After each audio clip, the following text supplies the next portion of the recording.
I'm Chris Emproto from the YMC leadership team, and I'm really happy to be here with you, Chad. Hi, I'm Chad Kaatz. I'm the owner, operator, and founder of CK Fine Minerals, LLC.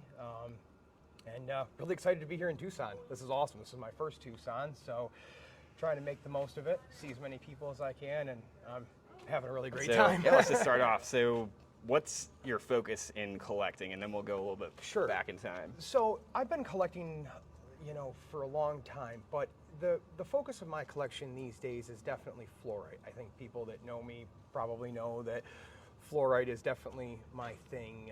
Definitely focusing on, old world localities and things like that, but really specifically Illinois fluorite, I think is something that Yeah, certainly. I mean, there's a lot of variety there. There is. It's hard not to find something that you like in all of that. It is kind of a never-ending search. There is so much. There's so many old mines. collections getting recycled too. That's a big one. That's a big one. I think in the coming years here, we will see material that, went straight from the mines into collections. And it will be cool to see these, over the next decade or so kind of come back. And it is. You're absolutely things no right. one else has seen before. Yeah, it's really exciting thing.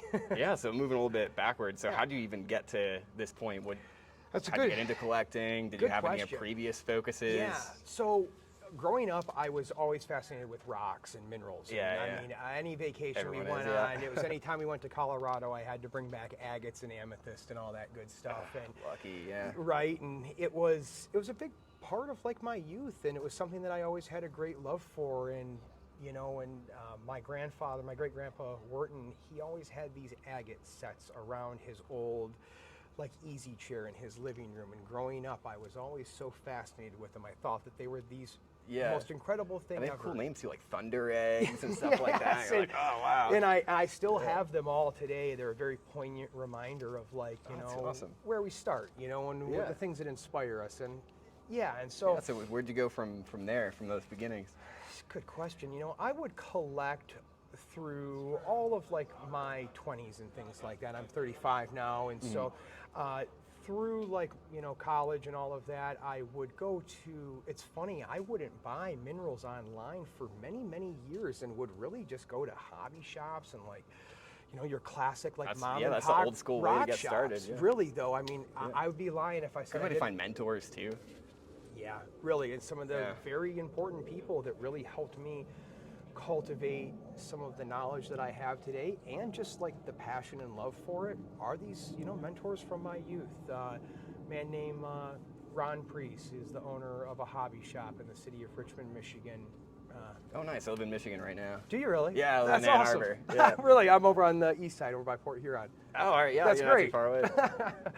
But collecting has always been a big part of my life, and maybe not always necessarily minerals, but I feel like I'm a collector of collections, and the minerals have really given me an awesome place to focus tons of my energy and passion, and it is. Certainly. I find it to be almost a medium for me, and this is, I wouldn't change anything. Yeah, I mean, there's definitely like an internal like art to picking pieces that you really like that represent certain aspects that really interest you about mineralogy, from the beauty to the science to the history. Like there's so much there. That's a big one. It's really, there's part of self-expression in your collection, so you're absolutely right. I couldn't agree more. I think when you see people's collections too, it gives you kind of like insight into who they are a bit and things like that. See what they get excited about. Very much so. Yeah.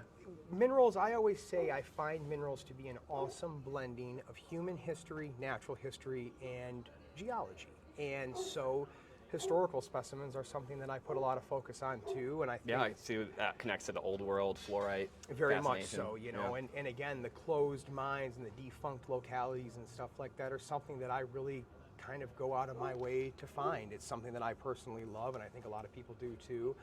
And I'm really happy to bring these things to the forefront, to try to offer the mineral community. It's a huge blessing. I love it. I really do. Yeah.